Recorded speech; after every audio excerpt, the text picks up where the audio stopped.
the sound of knees dragging across sacred marble. October 30th, 1501.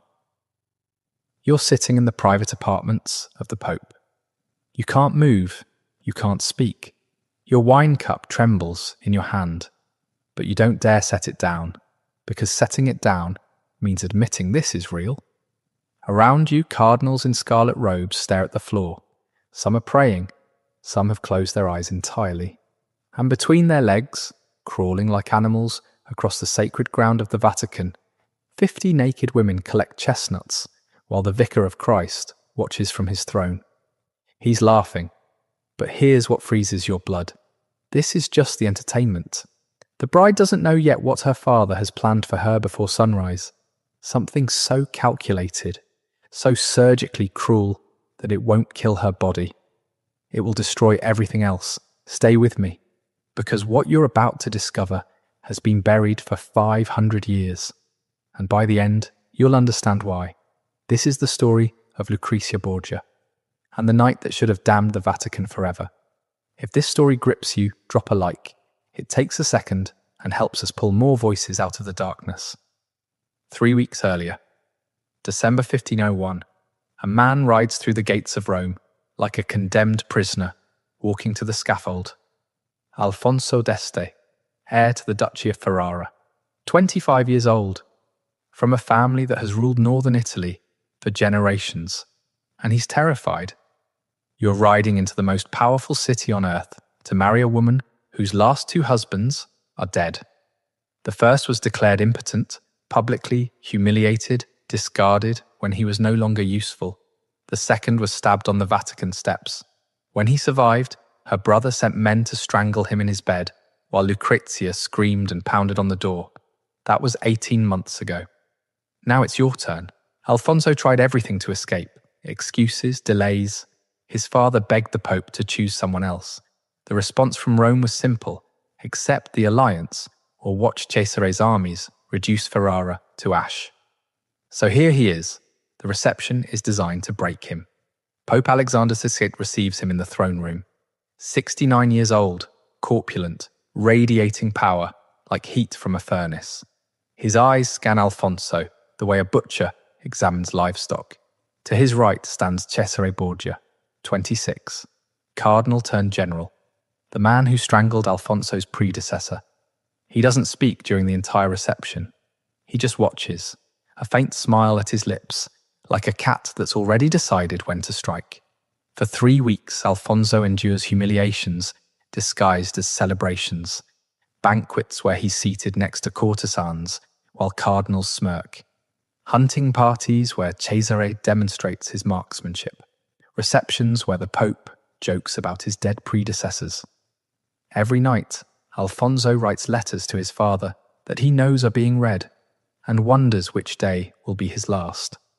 Then comes the wedding, the papal chapel, golden walls reflecting, candlelight, frescoes of saints and angels looking down on the assembly, the smell of incense so thick it coats your throat. Pope Alexander VI officiates personally. His voice echoes through the chamber as he speaks the sacred words that will bind his daughter to her third husband. Alfonso stands at the altar. His hands won't stop shaking. He can feel Cesare's eyes on the back of his neck throughout the entire ceremony.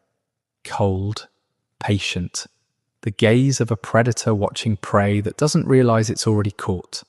And beside him stands Lucrezia, 21 years old, golden hair arranged in elaborate braids, threaded with pearls, a gown of silk and gold worth more than most Italian villages. She's beautiful in a way that almost hurts to look at. But her eyes are what stop you. They're empty, not sad, not angry, not frightened, just vacant, like someone who left their body years ago and never fully returned. The night before, while her handmaidens prepared her trousseau, Lucrezia had stood at her window, looking out at Rome, the city where she was born, the city where she watched her second husband bleed on the steps, the city that had taken everything from her and kept demanding more. One of her ladies, a young girl from Naples, had asked if she was excited for the wedding. Lucrezia had smiled. The kind of smile that doesn't reach the eyes, the kind of smile you learn when showing real emotion, is dangerous. Excited, she repeated, like she was testing a word from a foreign language. Yes, of course. She didn't sleep that night. She sat in the chapel of Santa Maria in Portico until dawn, kneeling on cold stone, praying to a God who had never answered. Not when they annulled her first marriage and called her used goods. Not when they murdered Alfonso in the room next to hers. Not once in 21 years. But she prayed anyway, because prayer was the only thing left that belonged to her. Now she stands at the altar, speaking vows she doesn't believe, to a man she doesn't know, in a ceremony controlled by a father who has never seen her as anything but currency. This is a woman who has learned that showing emotion in her family is dangerous, that tears can be weaponized, that love can be twisted into a knife and buried in your chest. She speaks her vows in a voice so flat it barely registers as human. Alfonso responds in kind. Two people performing a ritual neither believes in, surrounded by men who have already decided their fate. The rings are exchanged. The Pope pronounces them married. And then Alexander smiles, that wide, predatory smile, and announces that now the true celebration can begin. The guests are led to the Borgia apartments for the wedding feast. The doors close behind them. Guards take position at every exit. And Lucrezia feels something she hasn't felt in years. Not fear, she's beyond fear, something colder. The certainty that her father is about to teach her a new lesson. And whatever it is, she will survive it the way she survived everything else, by going somewhere inside herself where they can't reach, by becoming empty before they can empty her.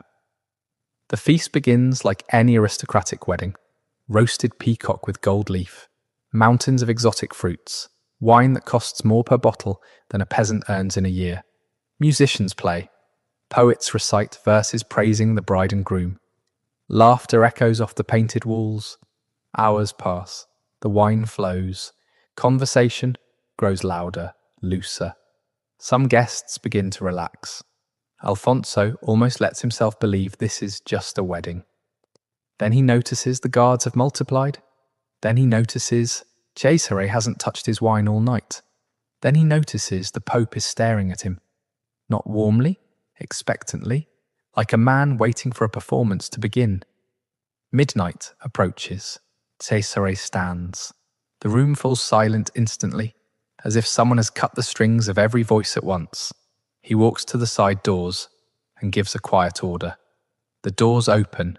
50 women enter the hall. They're dressed in magnificent gowns, velvet and silk, adorned with jewels that catch the candlelight. These aren't common prostitutes. These are Rome's elite courtesans, women who normally serve cardinals, ambassadors, the highest levels of power. But their eyes are wrong, wide with fear, darting toward the exits that are blocked by armed guards. Pope Alexander rises from his throne, wine cup raised, smile widening. Now, he announces, the true entertainment begins. At his command, the women begin to undress. One by one, gowns fall to the marble floor. Silk puddles around bare feet. 50 women stand completely naked before the assembled princes of the church. Some cardinals look away. Others clutch rosaries, lips moving in prayers that feel obscene in this context. A few younger clergy lean forward, drunk enough to forget themselves. Alfonso stares at his plate. His knuckles are white around his knife. But Alexander isn't finished. Servants enter carrying baskets of chestnuts.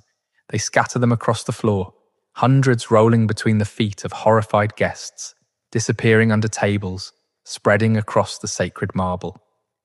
Then the Pope announces the rules. The women must crawl on all fours and collect the chestnuts.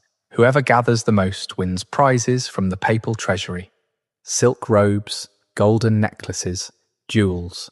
Picture this: 50 naked women on their hands and knees, crawling between the legs of cardinals and bishops, beneath frescoes of the Virgin Mary, across floors where popes have walked for centuries. The sound. Knees scraping stone. The clink of chestnuts gathered in trembling hands, stifled sobs, and above it all, laughter.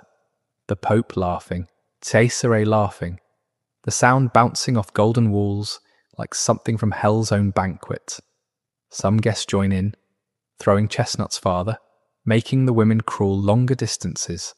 Others sit frozen, minds unable to process what they're witnessing. An elderly cardinal stands and tries to leave. Guards block his path. He sits back down and doesn't lift his head again for the rest of the night. And Lucrezia sits motionless beside Alfonso. Her face betrays nothing. She's learned to go somewhere else inside herself when her family performs. It's the only way to survive. The banquet continues for hours. When it finally ends, the courtesans huddle in corners, clutching their humiliating prizes, unable to look at anyone. Alfonso thinks it's over. He's wrong, because now the Pope rises again, and the words he speaks next will echo through history for 500 years. The sacred duty of marriage, Alexander announces, must now be fulfilled. In any normal wedding, consummation happens privately. Perhaps witnesses verify the sheets the next morning. Uncomfortable, but standard for noble families. What Alexander orders is something else entirely. Alfonso and Lucrezia will consummate their marriage tonight, not once, 3 times, and every person in this room will serve as witness. The hall goes silent. Not quiet, silent. The complete absence of sound that happens when an entire room stops breathing at once. Even Cesare shows a flicker of surprise. Even he didn't expect his father to go this far. Alfonso stands. His face has gone the colour of old bone. He's a prince. He spent his entire life training in